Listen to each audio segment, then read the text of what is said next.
you're looking for, everybody here on Hope TV. What you're looking for, whoa, welcome to Hope TV.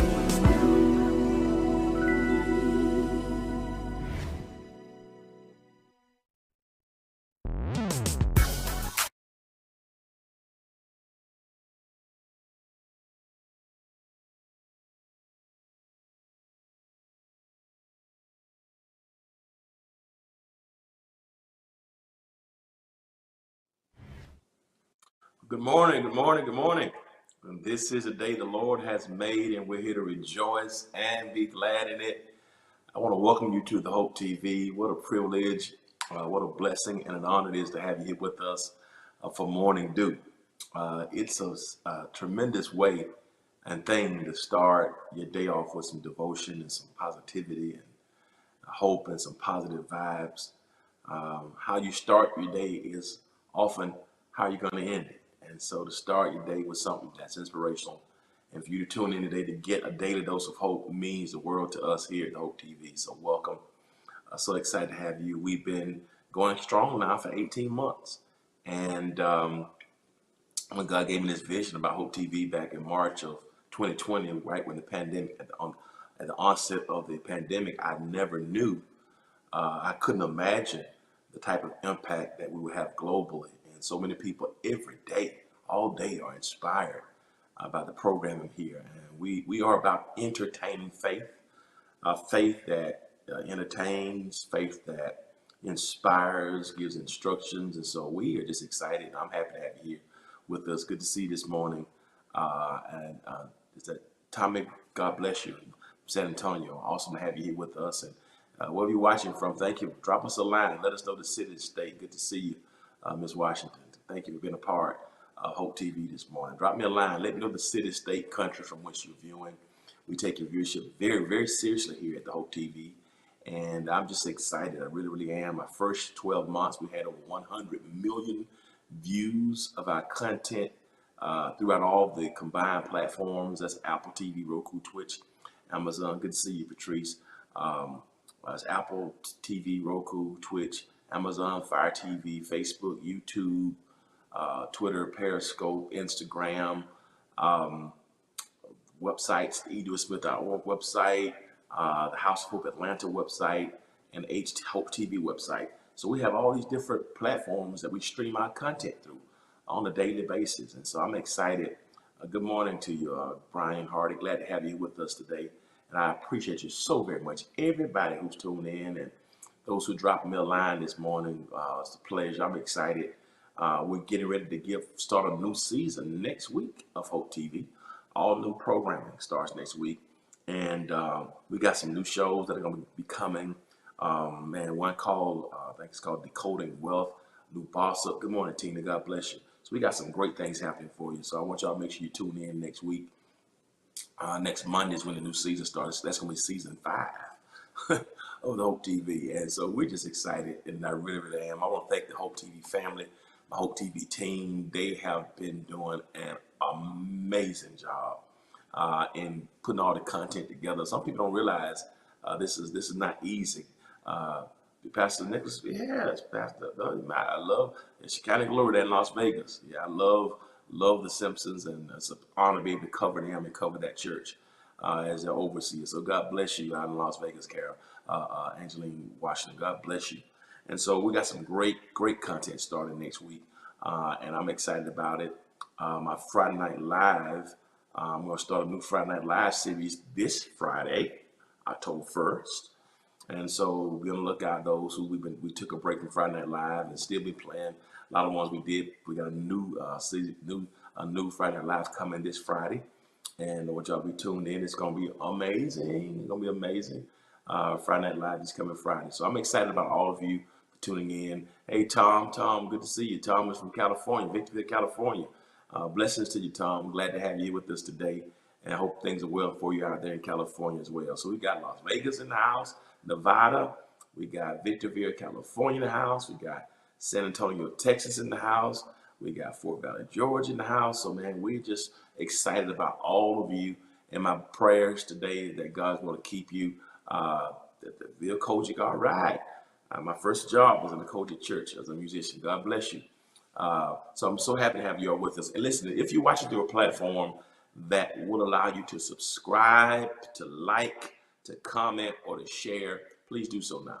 Subscribe, like, comment, or share. Every time you subscribe, you can get notifications as to when new content is uploaded.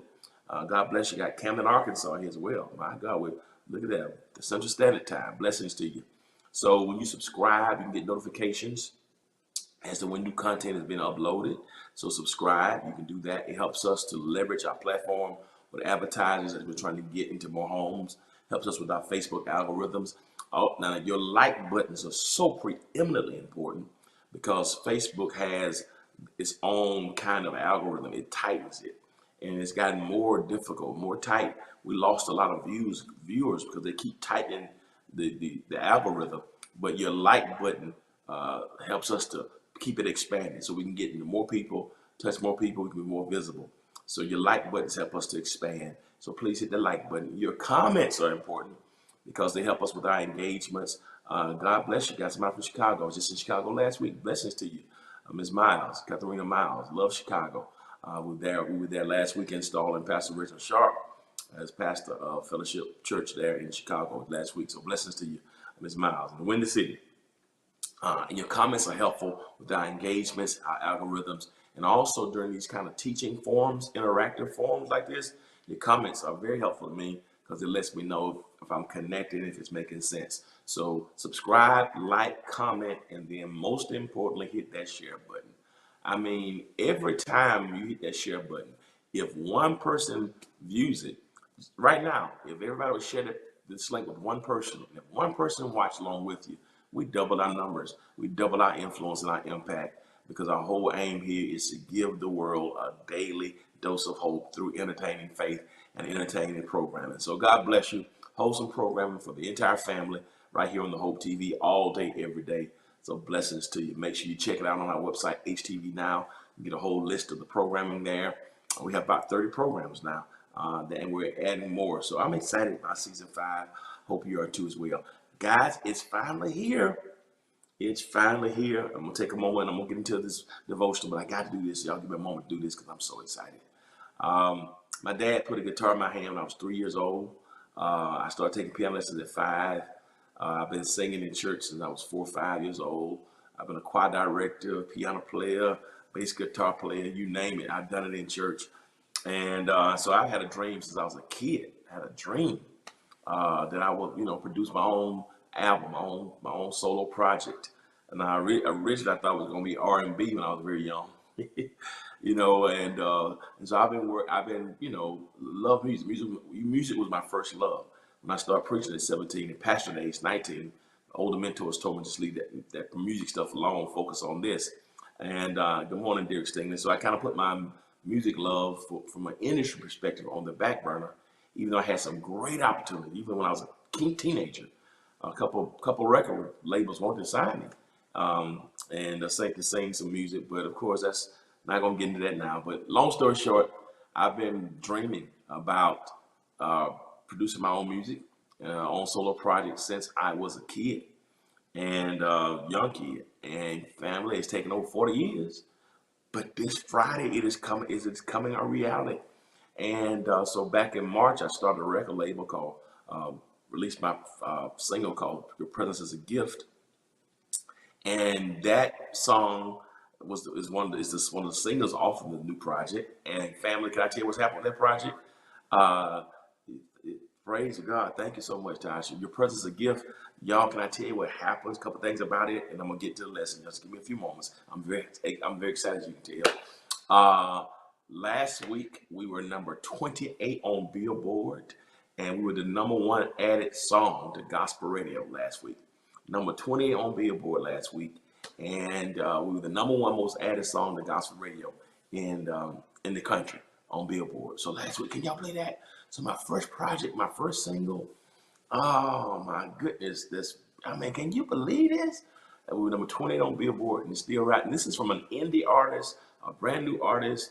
People know me as a preacher, but this is my first artist work, my first single, number 20 on Billboard, number 1 most added song to radio last week, and I just got word this morning that we're gonna be number 20 again next week.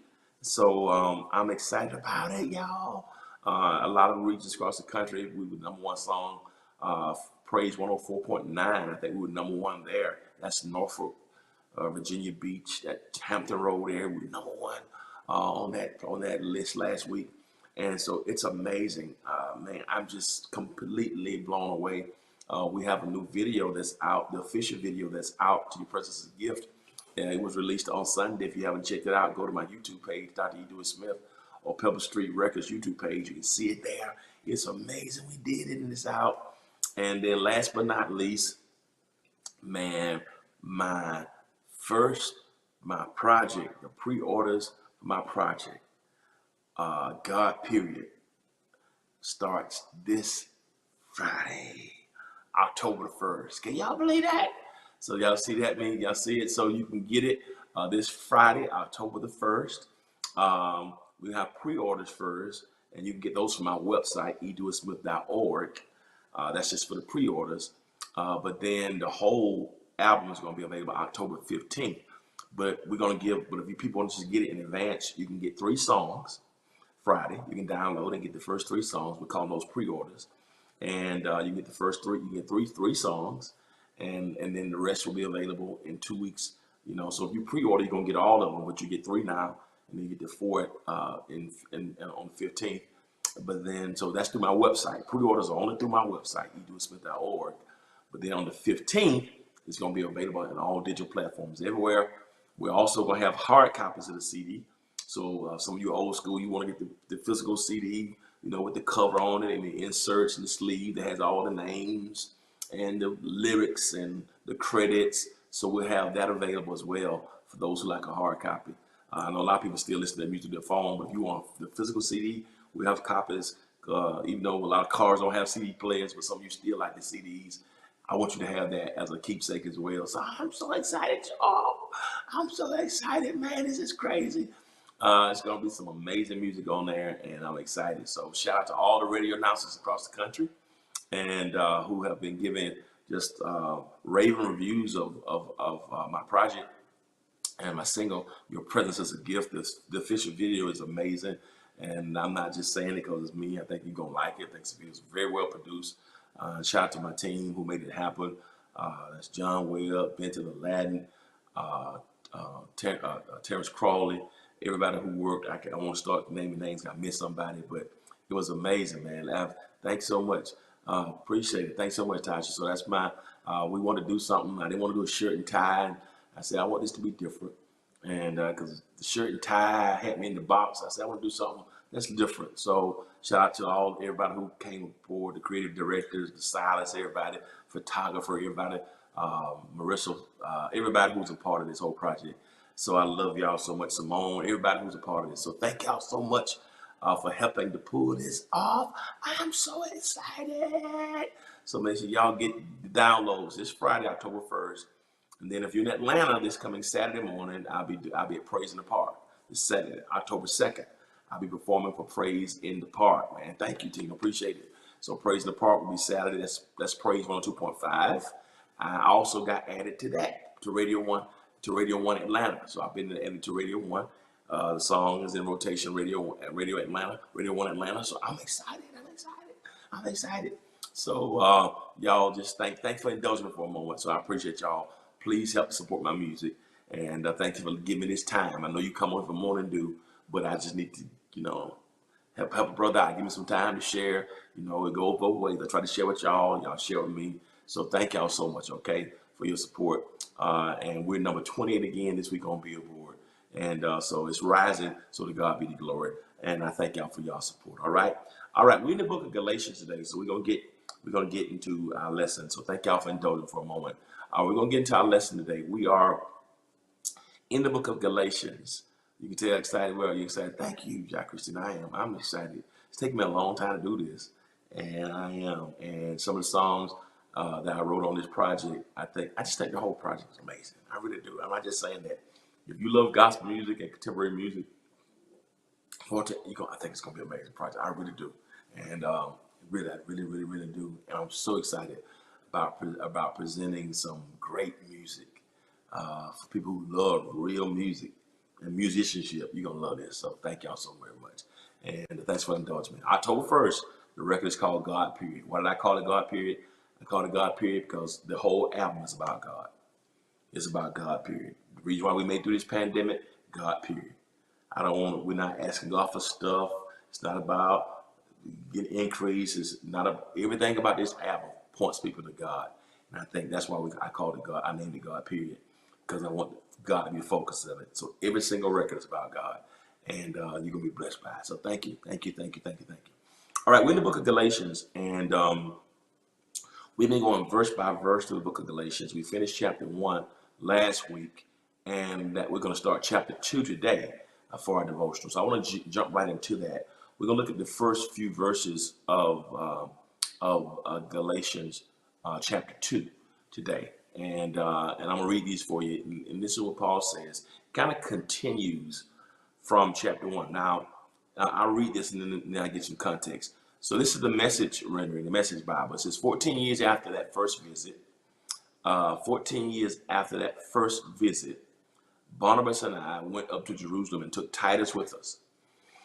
I went to clarify with them what had been revealed to me. At the time, I placed before them exactly what I was preaching to the non-Jews. I did this in private with the leaders, those held in high esteem by the church, so that our concern would not become a controversial public issue marked by ethnic tensions, exposing my years of work to denigration and endangering my present ministry.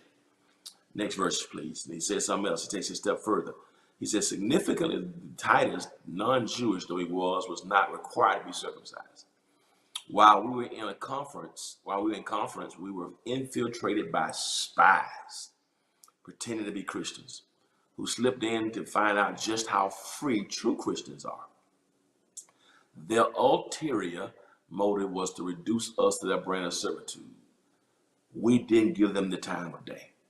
We were determined to preserve the truth of the message. I love that next to last sentence. He says, we didn't give them the time of day. We didn't give them the time of day. Here's your devotional for today. Don't give it the time of day. Don't give it the time of day. That's your devotional message for today. Don't give it the time of day. Now, when you go back to the first verse of Galatians chapter 2, I want to just kind of throw some things out because sometimes when we're going through the Bible, ironically, we're doing a series called How the Bible Came to Be on Wednesdays at 12 noon and 7. Very informative. I invite you to see it. If you haven't checked it out yet, Tom and a few others of you have been a part of it. Tom and Tina and Tasha. Almost got Tom, Tina, and Tasha, and some others have been tuning into Wednesdays. And so it's been informative. But one thing I want to talk about relative to how the Bible came together, it's kind of weird how Paul starts this first verse of chapter 2. I want to talk about that for a moment because he says 14 years after that first visit. When you would think that's not how you would start 14 years after what first visit? What is he talking about here? It's a continuation. So this is a good point that I want to share with people. A lot of us don't know this. When Paul wrote the book of Galatians and the New Testament, when they wrote back in the Bible times, the book of the Old Testament, New Testament, they didn't have chapters and verses. There were no chapters, there were no verses. So when you look at the original Greek manuscripts in Hebrew and Greek, it didn't have chapters or verses. It was just like a manuscript. And actually, we probably don't get chapters and verses maybe around the 12th or 13th century AD. Yeah, probably 12th or 13th century. So there are no chapters or verses. And so Paul didn't have chapters. It was one manuscript. They had a group of scholars that they call redactors or others. They came in later to try to compartmentalize it. So they would take They would look at the manuscript, scholars would, and try to find thought to break it up and put it in chapters. Thanks, Tom. I appreciate you, buddy. They will put it in chapters so that we can kind of find it. And this is a good indication. So a lot of times when you're reading the scriptures, people who don't know that, sometimes you go to one chapter to the next. It's typically when you start a new chapter, it's a new thought, but a lot of times the chapters here are continuations, because in the original there was no manuscript. Thank you, Sean. And so this is a good text. This is an excellent text to convey that point. Paul was talking about his initial conversion in chapter 1. And so this is really this is a great passage to show you how it's not a new thought. So even though it's a new chapter 2, verse 1, it's still a continuation of what he was talking about in chapter 1. So this is a great passage to show you how they're connected. And a lot of people don't know that. So I just want to throw that out to you, that no, there were no chapters in the original manuscripts. We don't get that to 12. So we didn't have chapters to maybe 800-900 years ago. But the original manuscripts did not have chapters. And this text, in this passage this morning, is part and parcel in a very, very clear indication of how he's continuing the theme of chapter 1. And in chapter 1, he was talking about his conversion, how he was saved. And so now he says that 14 years later, he went to Jerusalem. So he's talking here about 14 years after his conversion, after he had been sent out by the church of Jerusalem. So 14 years, he goes back to Jerusalem. Now, when you read Acts chapter 13 shows you when he was commissioned the first time by the church to go out along with Barnabas, right? And so he says 14 years after that first visit, Barnabas and I went up to Jerusalem and took Titus with us. So what he's saying is he goes back to Jerusalem. So he's been working in the fields for about 14 years, but now he goes back. And a couple things I want to say about this that I think are very, very important. And that really brings me to my first point, really, about what Paul is saying here. And really, what he's saying here is that I think there are three main items in this whole lesson. Number one, stay properly surrounded. Stay properly surrounded. Now, when you go back to that verse, to stay properly surrounded, as you're trying to stay focused on your assignment, and as you don't give it the time of day, and I'm going to talk about what I mean, don't give it the time of day. Stay properly surrounded. Because staying properly surrounded keeps you focused on the right things. What I like about this verse is 14 years later, Paul says, I go back to Jerusalem and I took with me Barnabas and Titus. Barnabas and I, and we took Titus. Now, what is amazing there is when you think about it, Barnabas was the guy that he started with. Barnabas was when Paul got commissioned the first time to go from the church of Jerusalem to take the gospel, he took Barnabas with him. And I like here how he still references Barnabas. And they had some challenges in their relationship, but they were both focused on the same goal. They had a little falling out one time over Barnabas' nephew, John Mark, because he deserted them the first journey. But anyway, I like the fact that that in Galatians, he references Barnabas. Barnabas was a day one. Barnabas was a ride or die. Barnabas was somebody who was with him. Barnabas was not fair weather about his assignment. And he also brings with him Titus, who's one of his mentees. And so, Acts 13 is when Paul was sent out from the church of Jerusalem. And so he says that Barnabas and I go back to Jerusalem.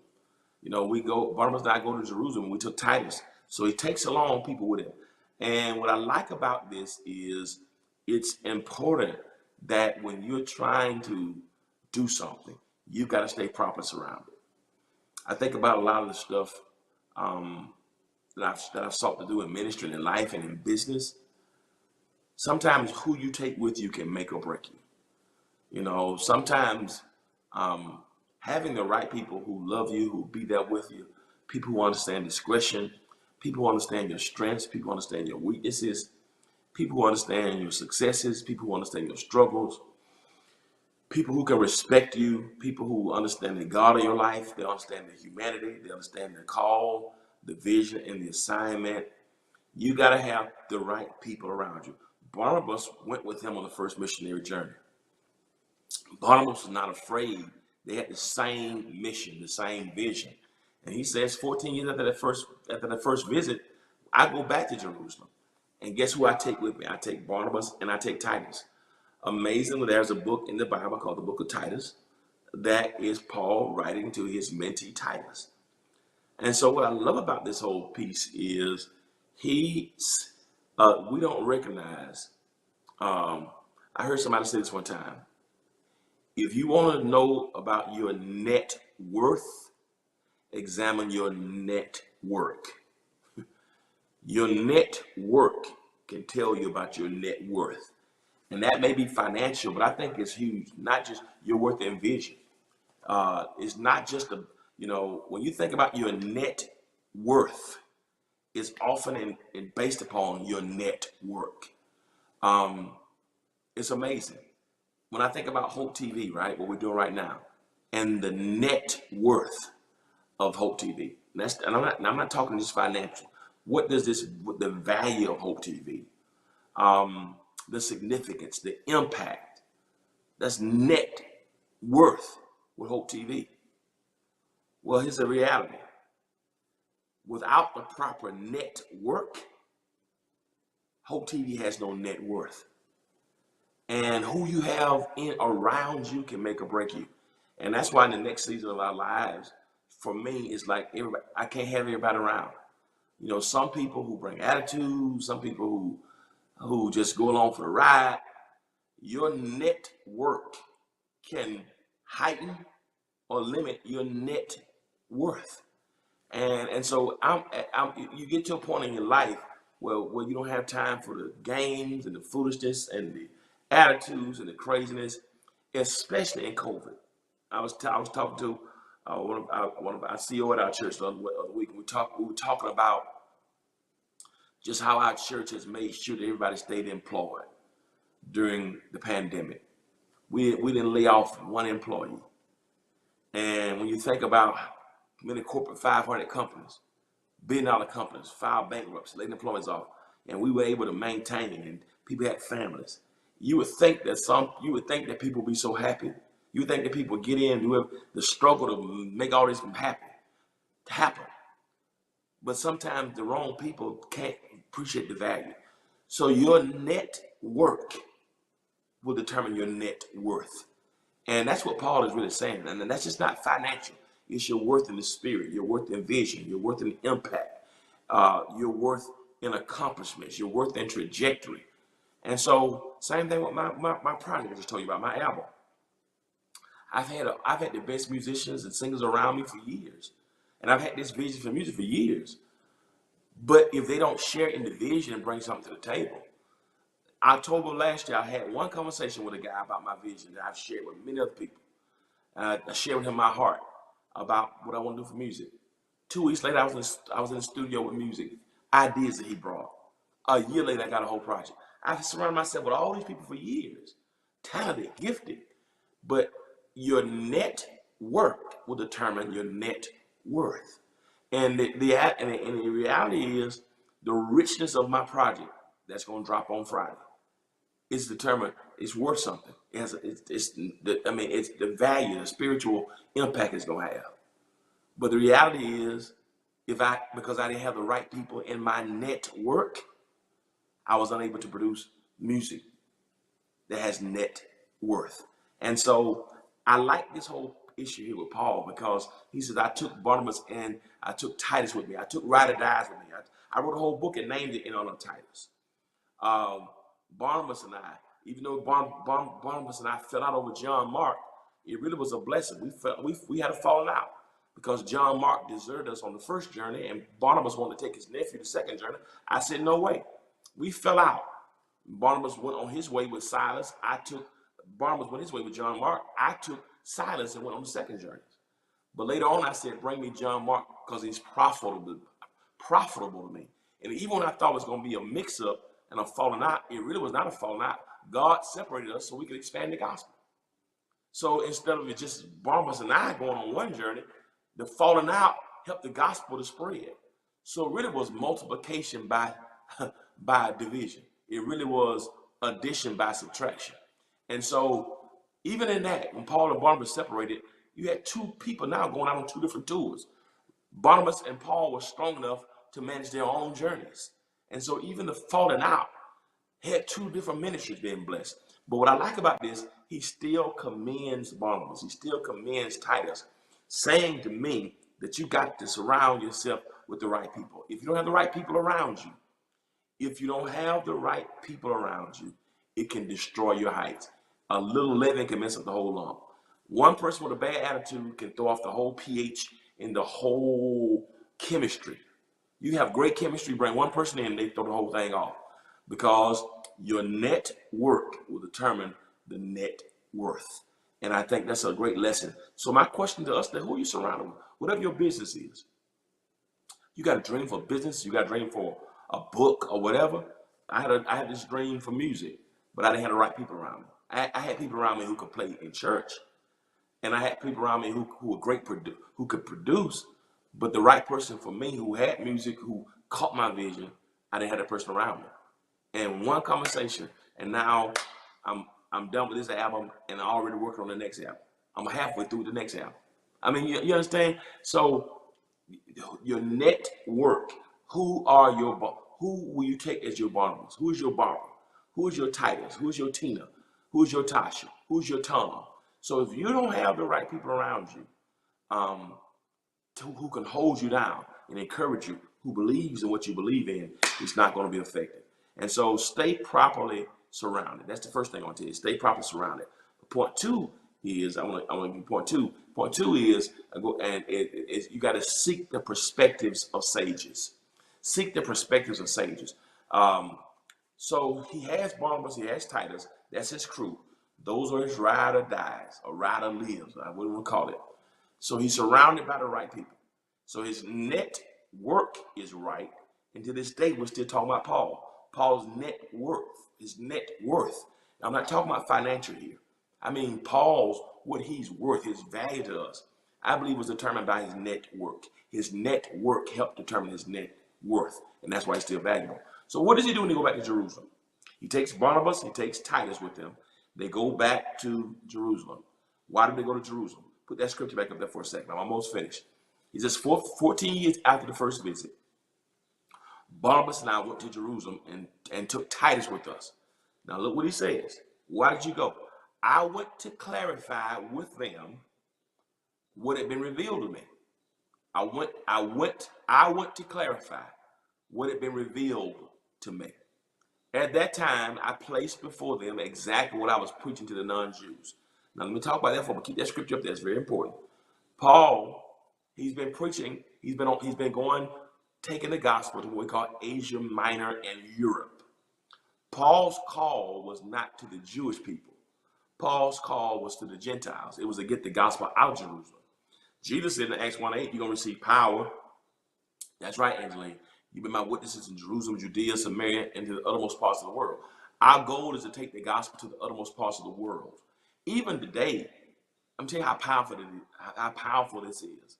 I'm here in Georgia, right? But as I'm here in Georgia, without an airplane, right? I'm here in Georgia. And while I'm here in Georgia, I'm talking to somebody right now who's watching me live from Victorville, California. That's Tom. Angeline, Washington, from Las Vegas. I'm talking to people in San Antonio, Texas, Memphis, Tennessee, all over the world, George. So even through this opportunity, we take the gospel to the world. Well, at the time of the first century, they didn't have satellite, they didn't have airplanes. And so Paul's mission was to take the gospel to Gentiles, to Western Asia, and the gospel eventually gets to Europe because of Paul.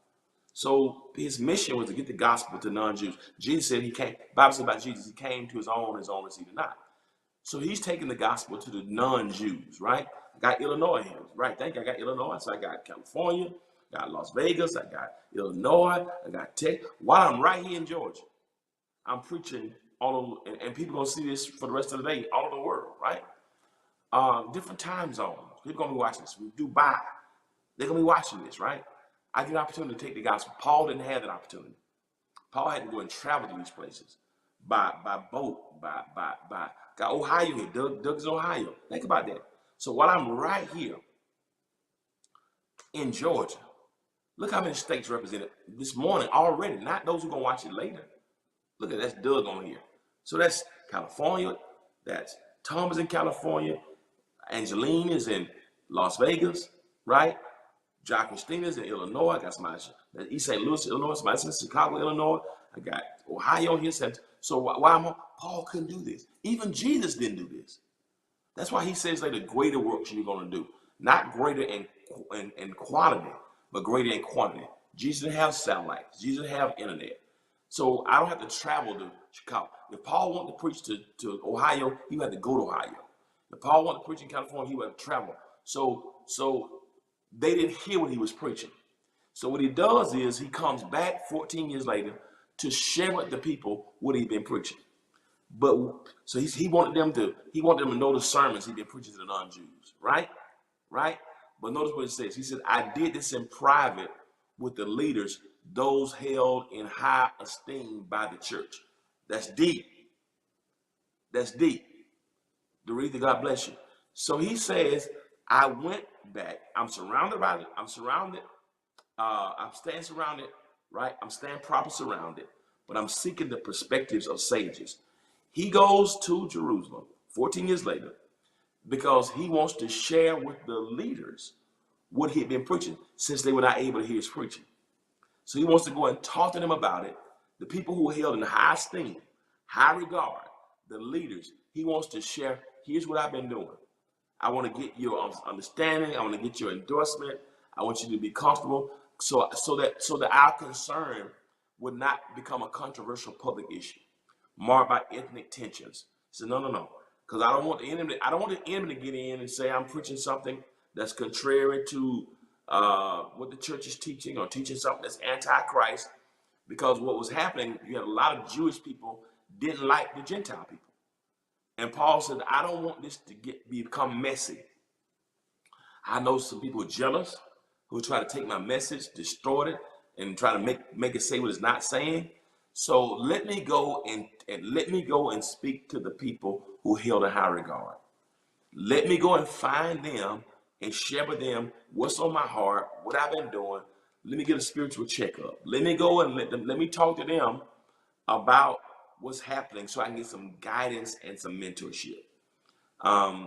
Every good coach needs a coach. Every good leader needs a leader. Every mentor needs a mentor. Every pastor needs a pastor. And so for me, whatever you're doing in life, you got to find somebody who's already done it. The Bible says it's iron sharpens iron, so one man sharpens another. And the multitude of counselors their safety. Whereas one can put 1,000 to flight, two can put 10,000 to flight. So as anointed as Paul was, he did not become an island to feel like he had to be on his own, that he didn't owe anybody any answers. So he's still accountable. He's still submitted. There are people in my life who, if they think I'm in error, or if they think I'm in ministry or in life, there are people who I hold in esteem who can come and check me, who can say to me, no, do it this way, or this is what you need to do, or this is how you navigate this, or this is what I'm expecting of you. And although God has blessed me to accomplish a lot, sometimes more, to do more in ministry. But even though I've been able to do more, like Paul preached places these church leaders had never gone. But this still doesn't mean he didn't submit to the leadership. He was still accountable. And I think that's a great lesson, that in life sometimes we don't make it because we don't seek the perspectives of the sages What I mean by sages, those who are wise, smart people, the wisdom, the mature. Every person needs sages, and you need somebody who's been there, who's done that. You need somebody who has experience, who can guide you, who can pray. It doesn't matter how many members they have, how much money they have, or where they live. Who in your life do you respect that God and anoint on their lives? They can guide you along the way. Paul wants to be accountable to those church leaders. He's not just out here being a renegade. He's open enough for correction. He's open enough to be accountable. He's open enough. He wants to share with them to make sure he's in order with the church. And I think that's so important, not just in spiritual things, but in life. If you're trying to raise a teenage boy, you know, it's good to have somebody in your life who has done that, who has done a good job raising somebody. If your son is going through adolescence, it's good to have somebody else who has just come through that. I'm trying to do an album. I'm a pastor that's doing music, right? So I've done songs, but from an industry perspective, I've never done that before, right? So I really watch, and when Bishop Marvin Sapp tells me something, I get insight from him, right? I respect the God on it. I respect what he's done. He's been doing this for 30 years, going back way to commission. Before he was a pastor, he was doing music. I did pastoring first, did music. Bishop Sapp did music, then he became a pastor. But he's been able to navigate both. So why would I not listen to a Bishop Marvin Sapp when he has something to say? Anything he has to say to me about this, I'm going to listen to him because he's navigated. He's done this, right? He's a sage in this. He's an industry veteran. He's done this effectively, pastoring, preaching, building ministry, and music. So that's the roadmap. So if I have an idea about something, why would I talk to somebody who's never done anything? So too many of us take construction advice from people who've never built anything. And so I like this about Paul, that even though Paul is the anointed one, he's going to write more books of the New Testament than anybody else, he still has a heart of accountability where he will go back to the church leaders and say, this is what I've been doing. I want to make sure that y'all get it. So if anybody else comes in and try to tell you something different, you hear from me exactly what I was saying, because these ethnic issues were so strong. Because even Peter, and I talk about that, even Paul and Peter had an issue. I'll talk about that in a moment, because Peter was acting strange one time when he got around the Jewish people. So Peter was still heavily Jewish. And Paul had checking with us. Hey, hold up now. Don't get around these Jewish people and get brand new. Don't forget about the Gentiles. Paul was adamant about the Gentiles. Peter was more stuck on the Jewish people. But nothing wrong with both of them, had their different assignments. But my point is, with all that Paul did and accomplished, he still had a heart to go back to the church of Jerusalem to get the perspectives of the sages. Don't you ever get so huge and so big and so successful that you can't come and lay down what you've been doing so somebody else can confirm it, talk through it with them, help you process it. Because, if you want to do something successful in business, find somebody who's been successful in business. And you can learn lessons from people who have failed at things, but you want to learn from people who've been there, done that. And I think that's what Paul is doing. And that's not always an age thing. You'd be surprised. I got pastors who are older than me who respect the maturity of my years in ministry. Pastor, Pastor Simpson and Carol Simpson, my son and daughter in ministry, they're in Las Vegas. They're older than me. They're older than me in age, but they respect the wisdom and the years and experience I have. Even though I am younger than them in age, I'm older than them in ministry. They submit to my ministry because they see that I've been doing this for 33 years. They've seen the longevity, and so they see me as somebody with wisdom in this. So it's not always about going to somebody who's older than you. It's good to have older people, but it's about the person who has the experience in that area. So Paul is willing, even though he's gone places. And here's the thing, Paul had gone places that these old sages probably had never gone. He's visited places, so he's more exposed. Doesn't matter. I'm going to come back and share with y'all what I've been preaching, all right? Because he wanted the perspectives of the sages. So number one, stay prophets around it. Number two, seek the perspective of sages. Number three, thirdly and finally, this is the last one, shun people who are stumbling blocks. Shun, avoid, shoot. When I was a boy in elementary school, we had a song called "Shoe Fly Don't Bother Me." We need to get that. I don't know if y'all remember that. Shoe fly don't bother me, we used to take music when I was in school, of course, and we had the music teacher would come to our classroom back then. We played the accordion and all that kind of stuff. They took music out, but no, that's another song. But anyway, so we had a song called "Shoe Fly." Don't bother me. "Shoe Fly." I don't know if y'all remember that one. And that's really what shun is. Shun the very appearance of evil. Stay away from it. Some of us need a shoe fly anointing. I'm gonna talk about that. I'm gonna put the scripture back up, then I'm gonna close. He says, 14 years after their first visit, Barnabas now went to Jerusalem and took Titus with us. That stand prophets around it. I want to clarify. I want to make sure I was straight what had been revealed to me. Y'all see that? At that time, I placed before them exactly what I was preaching to the non-Jews. He says, I did this in private. It was nothing something I was trying to do publicly. I wanted to go private with the leaders to make sure I was straight, to make sure they understood that I was carrying out, I'm accountable to them. They sent me out in the first place. I'm coming back to give a report of what I've done. I did this in private with those leaders held in the highest esteem by the church, so that our concern would not become a controversial public issue. He says, here's what I know. Because I'm preaching to these non-Jews, and if the wrong Jewish people get this, they're gonna say I don't change the gospel. So I want to go back so they know what I'm preaching to the non-Jews. I didn't want my ministry to become marred by ethnic tensions. What a lesson it is. I wish many of our evangelical leaders can read this, listen to this, because right now we got so much division among ethnic and racial lines. Paul said, I didn't want my ministry to be something that caused racial or ethnic tensions. Lord, what a word for another day. I'm going to come back to that another time, because we got a lot of tension in this world, and a lot of it is caused by spiritual, how we see things spiritually. He said, I didn't want to expose my years of work to denigration. I didn't want to endanger my present ministry. So I went back to make sure I was straight with them. Now keep going. Yeah, that's good, Tina. Fruit don't lie. Stay clear over no fruit. He says, so significant. Here's what was significant. Titus, non-Jewish though he was not required to be circumcised. And that was the whole thing. They really were about rules. The Jews want the Gentiles, they want the Gentiles to be circumcised.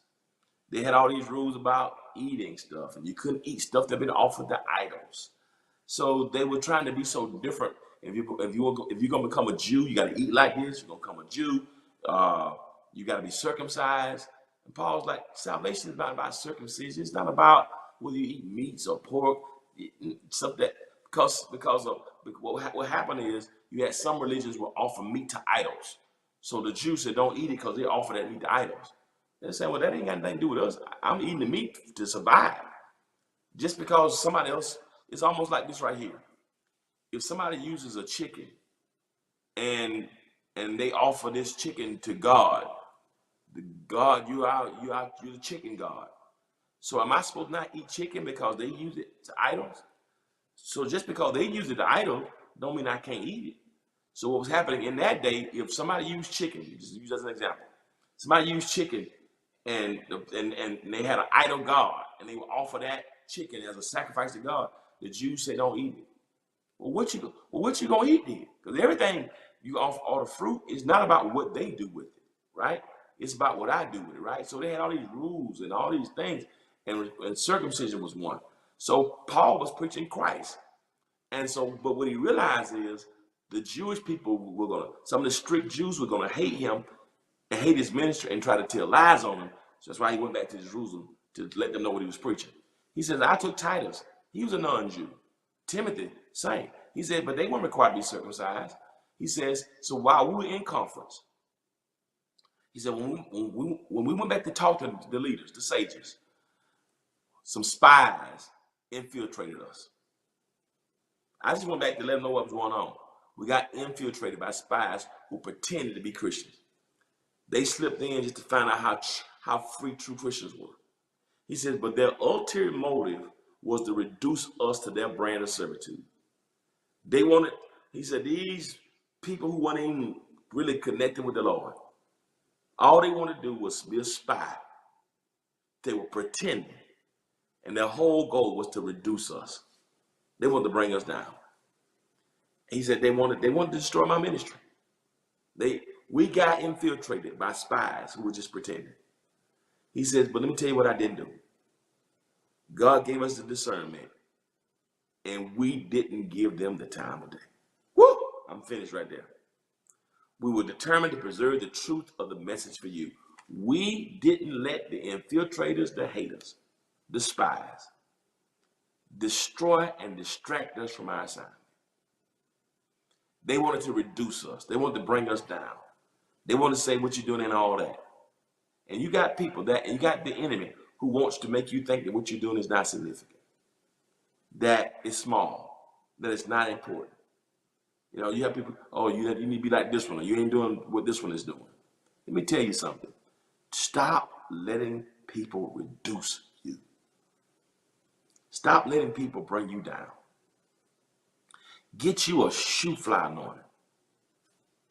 Sean, there's stumbling blocks. Shoe fly, don't bother me. Just shoot. Shun people's stumbling blocks. He said, we're not going, these are spies, the infiltrators. They want to reduce us. And you got to get you a shoe fly anointing. You know what you mean? Shoe fly.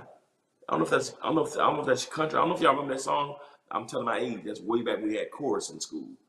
I'm in elementary school. We sang that song. Shoe fly. Music teacher, Miss Blossom Bergen, would come by to school once every 2 or 3 days, and we have music sang in the classroom. That's a long time ago, y'all. And that's one of the songs I remember. That I must have been 3rd or 4th grade. Shoe fly don't bother me. Shoe fly don't bother me. Shoe fly. You know, that's when you like the images, you know how the flies come when you're eating or you're outside, the fly come, shoot. Come on, fly. That's some people in your life are like flies. That's what they are. Shoe fly. Don't bother me. Because they will get you off center and destroy your ability to be productive. Be determined to finish the goal. You know, I learned this I'm gonna close with this. That was a man who was driving in the car, right? He was driving the car. He was on his interstate. He was driving the car on the interstate. Guess what happened? When he opened the door, a gnat got in the car. So as he was driving, the gnat kept flying across his face. The gnat. You know what a gnat is, don't you? And as he was driving in the net, he kept trying to get rid of the gnat.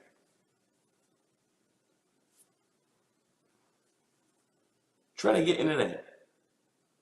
And got so preoccupied, focused on the gnat. Ended up having a horrific car crash. And he almost died. And what is significant about this is gnats inside of a car don't have but a short lifespan.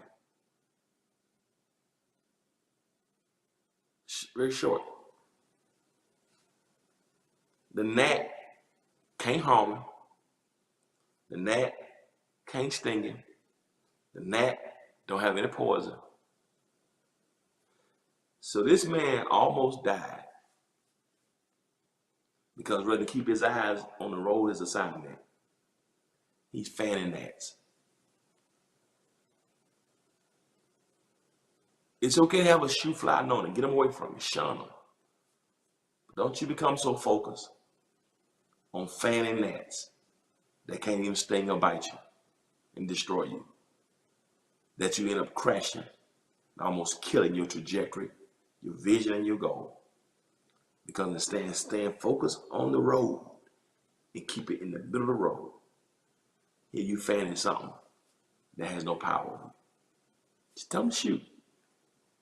It's one thing if it's a wasp, if it's if it's a hornet, it makes a little different. You want to pull that car over. That can hurt you. A mosquito can even, do something to you and leave a bump. But we fan out the gnats. Tell that fly to shoot, but shun them. Just don't even let it in your spirit. Don't you give it the time of day. Let me tell you what's happening. Too many of you today, too many of us have been putting our energy on people that don't mean anything. You get frustrated with people. Like, why am I frustrated with them? They don't push us forward. Stop letting people have that much of your energy. You got an assignment. Your work is more important than trying to avoid a gnat. So today, whoever's in your spirit is trying to get you off your assignment, just tell them shoot fly. Stay properly surrounded. Seek the perspective of sages, but shun people who stumble. Just avoid them. Don't let in your spirit. Don't let into your mind and your heart, because your work is too valuable. Paul said this message was too important for me to let flies and gnats destroy it. Y'all doing all this fanning gnats, and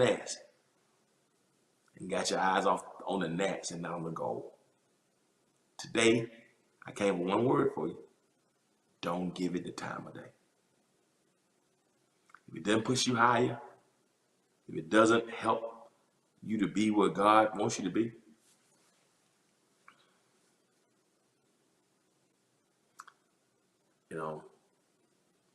I say this sometimes, if it doesn't finance,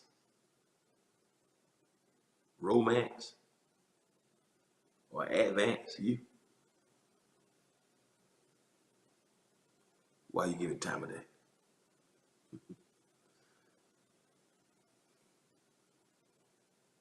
Doesn't finance, doesn't romance, doesn't advance,